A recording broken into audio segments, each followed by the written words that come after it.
We will begin this meditation with 3 deep breaths.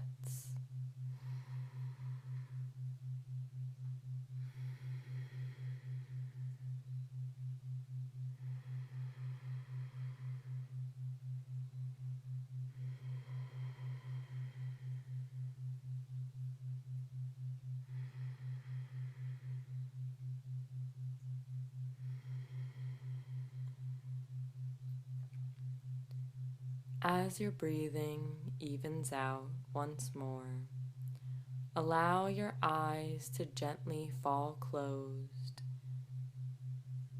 and get comfortable in a seated position or laying down.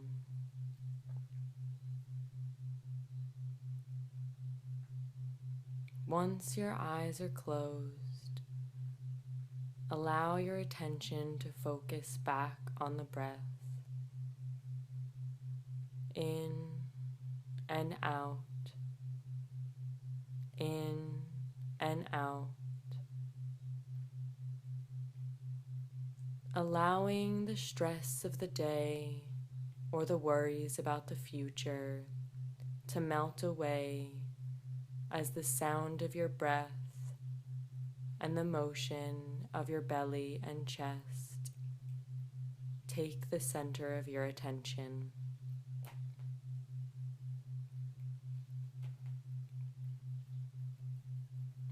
Feel your body grow heavy, relaxing into the support of the chair or the bed or the earth, wherever you may be now.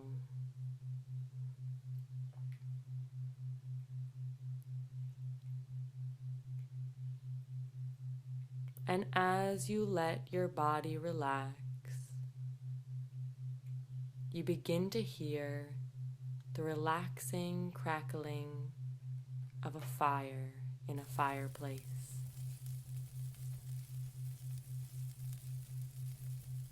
And as you begin to focus on those gentle popping sounds, you realize you are sitting in a plush armchair in a cozy, dimly lit room. The air around you is warm, but not uncomfortable, and you feel a deep sense of relaxation here. So much so that you let your gaze fix itself upon the mesmerizing fire. And as you stare into the deep gold oranges, yellows, and reds, you feel your whole body begin to relax.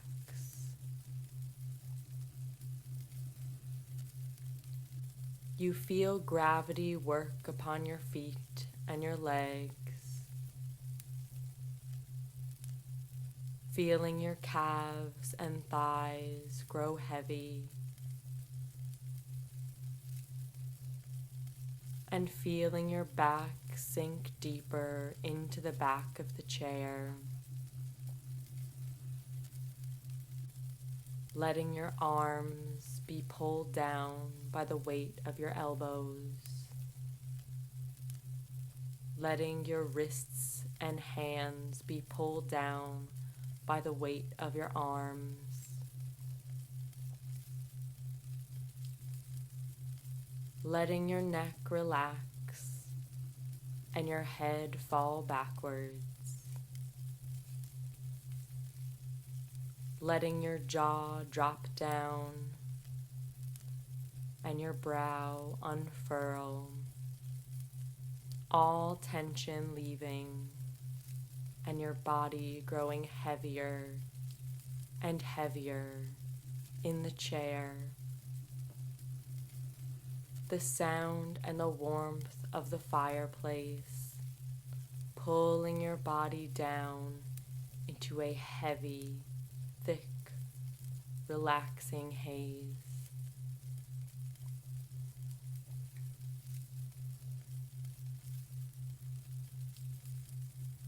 In this room, there is no sound but the sound of your breath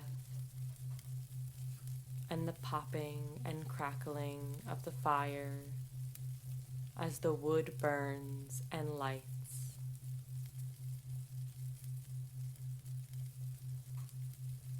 You feel as though you would like to sit here all day and all night, letting the warmth and the sounds of the fire press you deeper into the chair, letting your body be weighed down by heavy relaxation.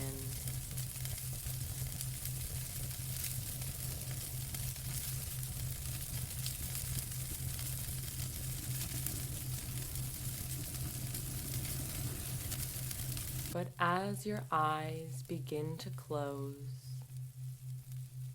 you see a thick, ornate wooden door materialize in the wall closest to you.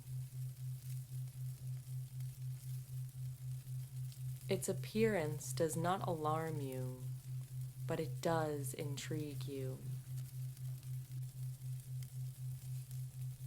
You spend a moment staring at its uniqueness, at the carvings in its frame, suns and flowers, moons and stars, dance gracefully along the wood, the grain patterns smiling and swirling.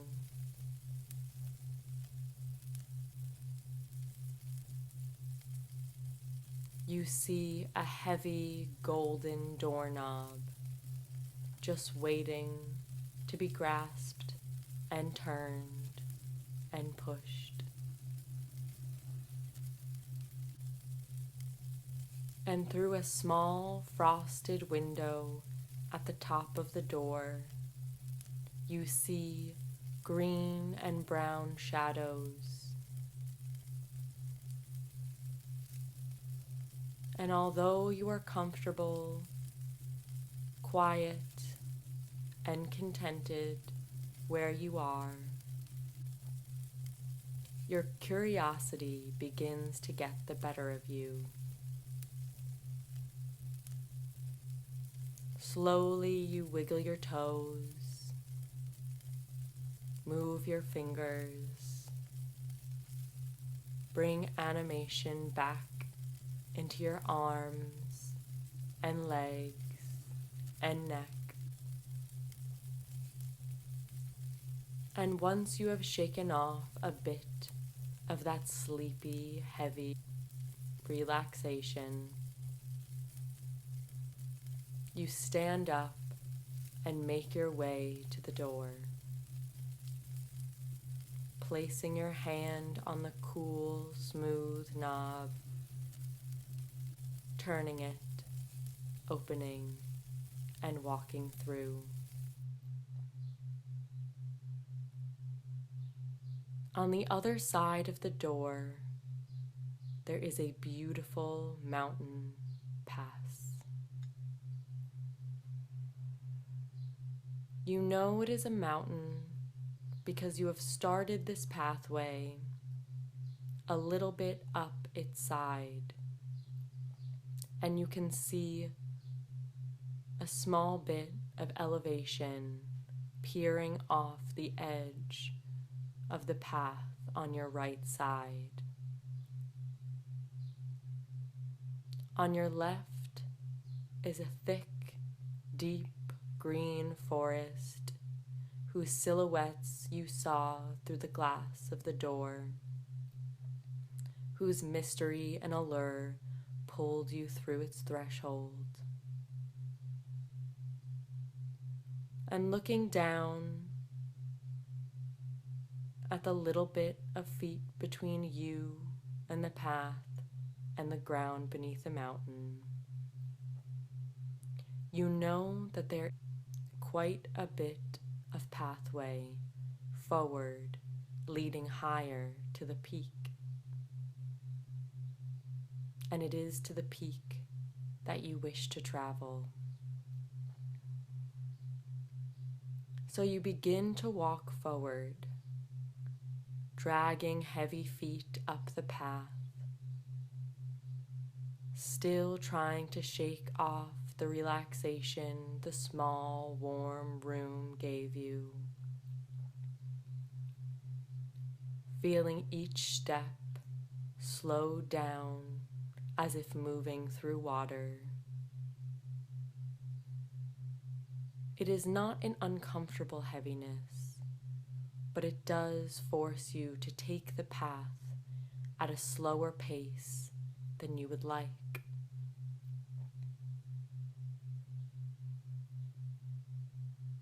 But regardless, you push forward, taking your time, feeling the crunch of the path beneath your feet,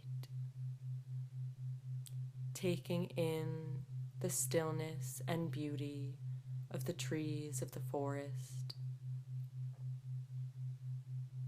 and taking time to peer down at the valley below, whose distance from you marks your progress up the mountain path.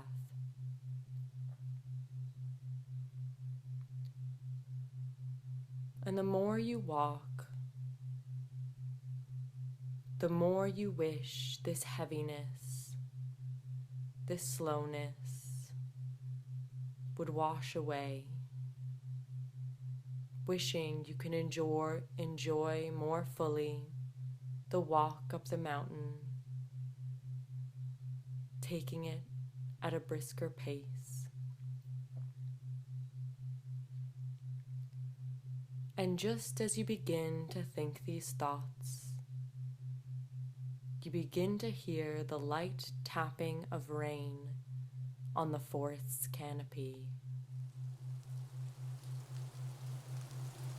And just as your ears twitch to the sound of the tap, tap, tapping of the rain on the leaves, you begin to feel small drops on the top of your head, on your face, scattering across your shoulders and your arms, wind blowing a few of them onto your legs.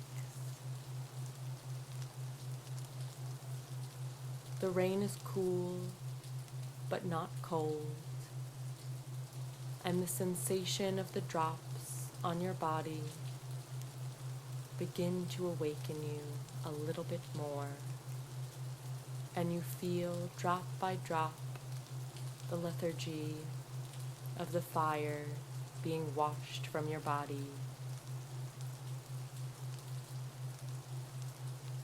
Invigorated, you continue your walk forward. With each step, the size of the drops begin to widen. The spaces between them begin to shrink. The rain, starting at a light mist, turns to a drizzle. And as you see the distance between yourself and the valley below lengthen and stretch, the drizzle turns into a steady rain.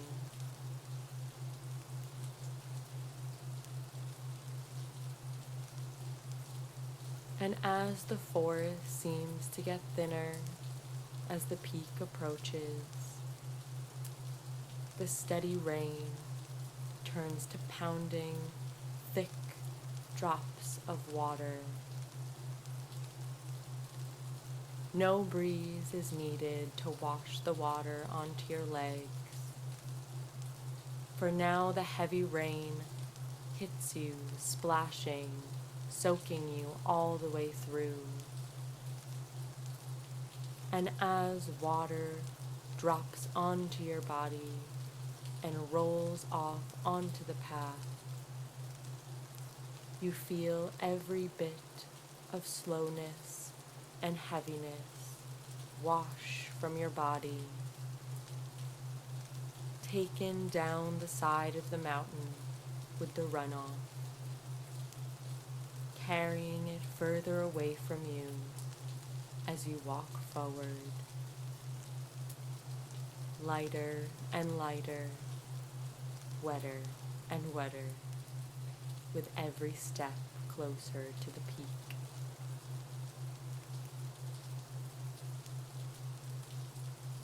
And the heaviness seems to lift from you as the last tree disappears.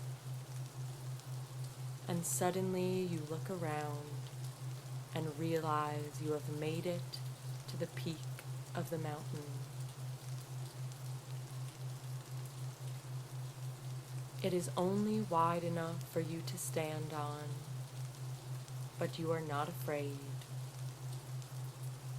Instead, you tilt your head up to the clouds, delivering the sweet, cool rain.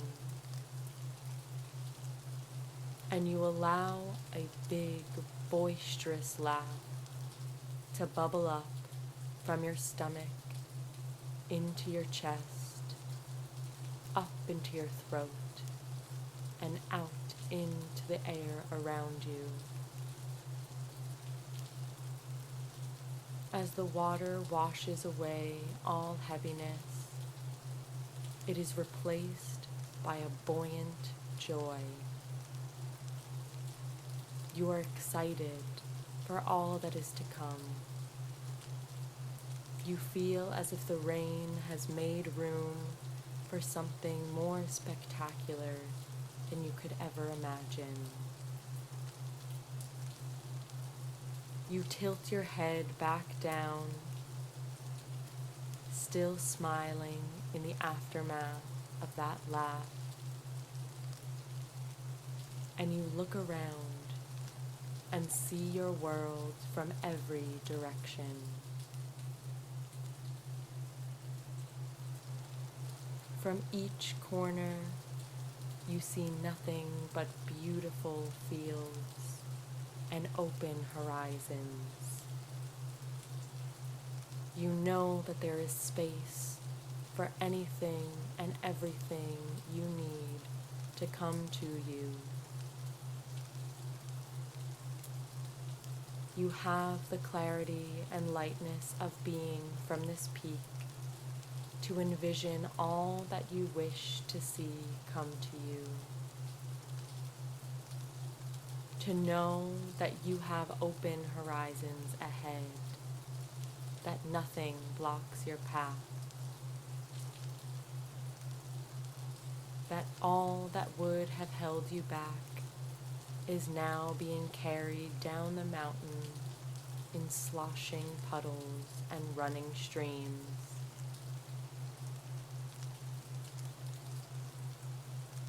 You let this feeling of excitement and joy wash over you, being carried down with the rain, hitting your head, rolling down your face, smoothing over your neck and arms, dropping off of your fingertips, making its way down your chest and belly, rolling forward down legs and knees, so that it pools in your feet, anchoring you to the ground,